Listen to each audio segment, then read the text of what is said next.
Alors quels sont mes conseils pour vraiment choisir du matériel adapté à vos besoins? Parce que je me doute que quand je vous dis prenez le matériel le plus adapté à vos besoins, vous ne savez pas encore vraiment quels sont vos besoins.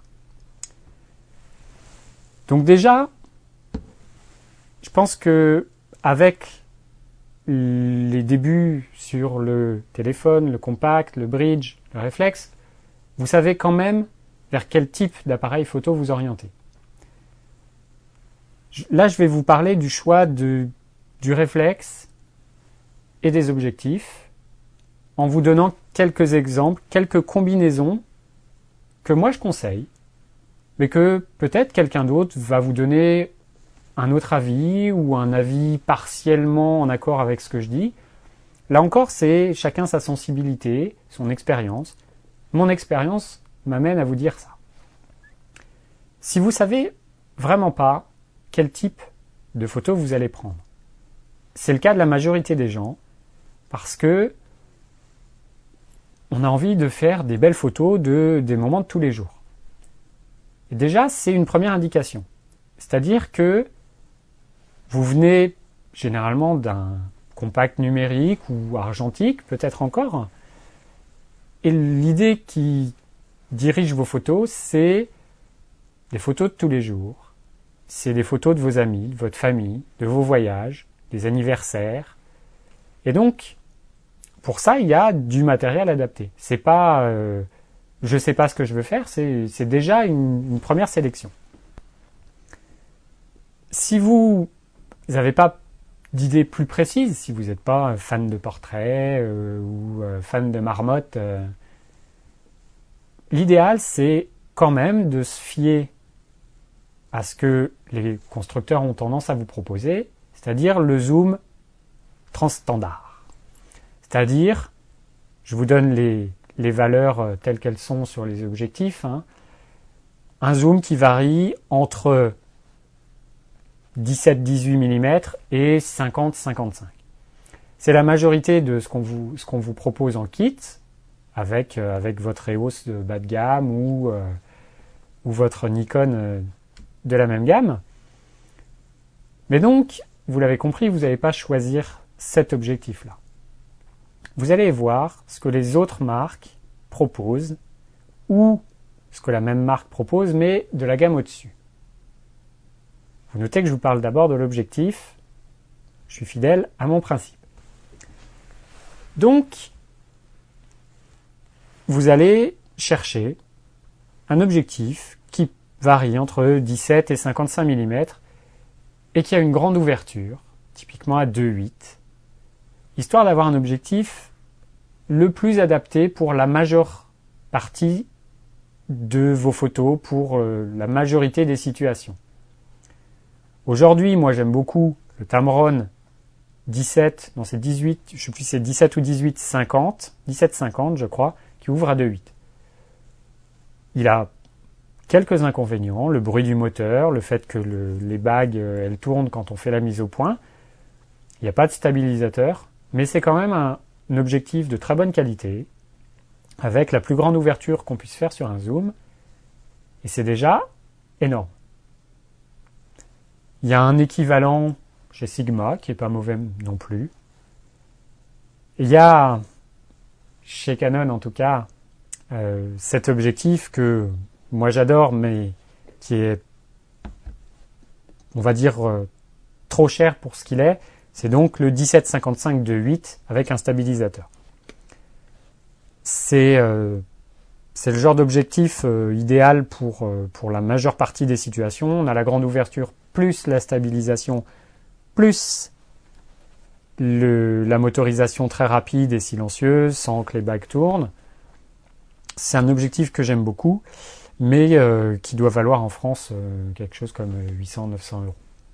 Voilà, si vous avez la chance de pouvoir l'acheter à l'étranger, à Hong Kong, au Japon, à l'occasion d'un voyage, ça peut être un très bon choix parce que les prix sont très inférieurs. Mais ça reste un de mes objectifs préférés. Mais il faut être prêt à mettre 900 euros dans un objectif. Et si c'était déjà votre budget supérieur pour l'ensemble boîtier plus objectif, ben tant pis. il va falloir faire des concessions, mais c'est pas grave, il n'y a pas non plus un bon choix et des mauvais choix, il n'y a pas de souci. Donc voilà pour les zooms d'entrée de gamme, enfin d'entrée, les zooms transstandards plutôt, avec une ouverture assez grande.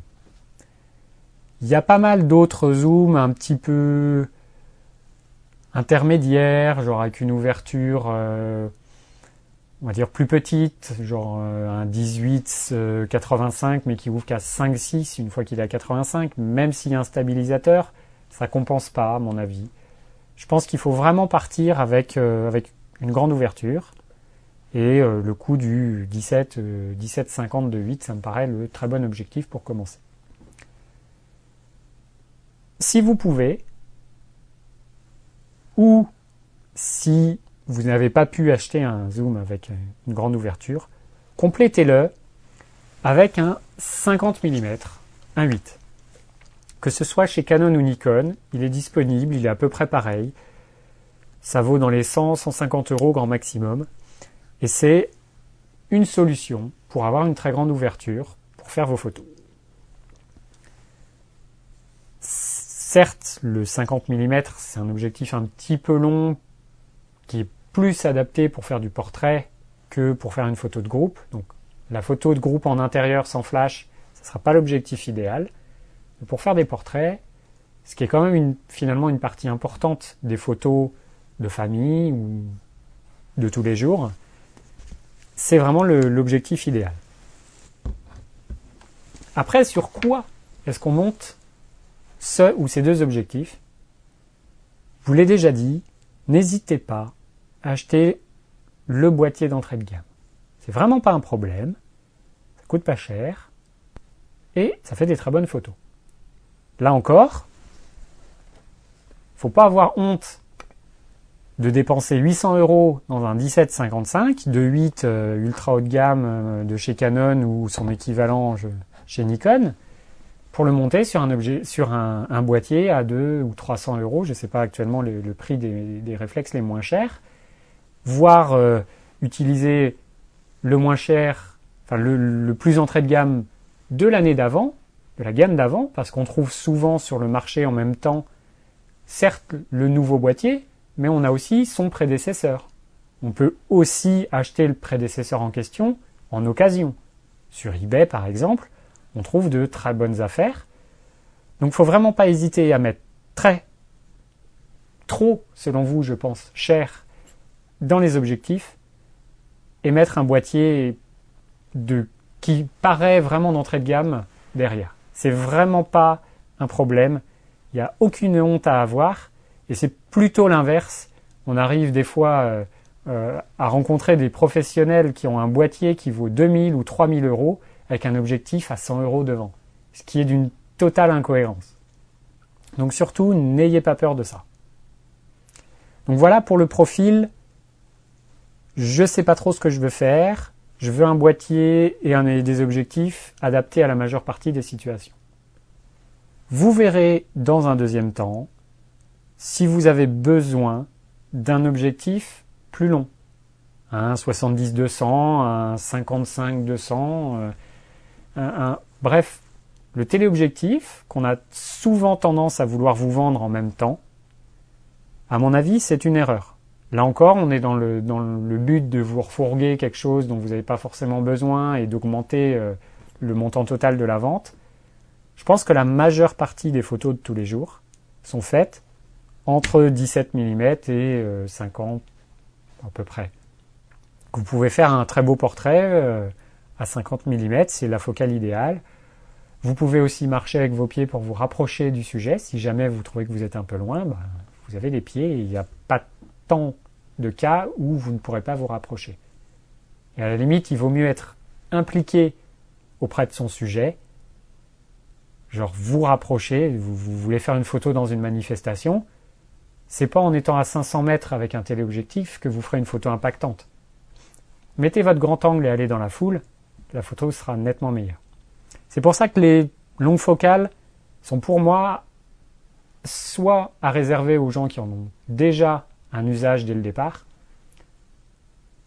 soit à acheter dans un second temps. Voilà pour ce profil.